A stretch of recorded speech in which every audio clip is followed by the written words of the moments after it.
Just on that sort of point about connection, is that something that maybe because of things like the internet and social media and that lack of personal connection that some people have, do you think that could account for why we're seeing more mental health issues across society now than we have possibly, or do we see more now than we ever did? I don't know. Well, like I say, I think the latest evidence I was hearing is that there is some evidence now that with young people that there are more mental health issues. And the expert I was listening to talking about that was saying that it does, one potential reason is more use of social media. I'm not sure it's entirely clear why. It may be to do with more kind of disconnection and less kind of time then spent kind of with friends, but all the things like gaming, kind of time spent on Instagram and things like that. I think it's complex relationships to mental health, and I think sometimes people think well, the problem with young people today is they spend all this time on the internet, and it's not really clear, but there is some suggestion of that, and there is I guess the evidence is still very much emerging. It's very difficult to really test these things because you can look at, you might find, say you find an association between how much time people spend on the internet and how low their mood is.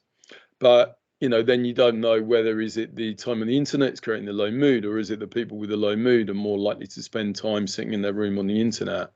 Or is it something else causing both of them? So I think we have to be cautious about kind of saying everything's about the internet these days, and there's also positives as well and negatives, and probably it works in different ways for different people. So for some people it's probably really not good for their mental health in terms of then not getting out and being in touch with nature, which we also know is something, being active is important for our mental health, and certainly things like going for a run, going for a walk have all shown good benefits. So somebody sitting in a room all day, it's not going to be ideal for their mental health.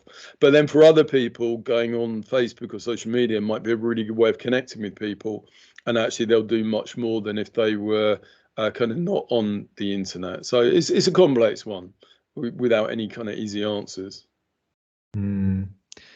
Yeah, I think it's a matter of balance. I think like all things, I think when it tips over into overuse or even addiction, that's when there can be, I think, probably the more negative outcomes. But as you say, it's interesting to think that for all the bad rap it gets, social media can actually connect to people as well. So it's there's good and bad in everything. There's good and bad, and I think it is balanced, but it's also about different for different people.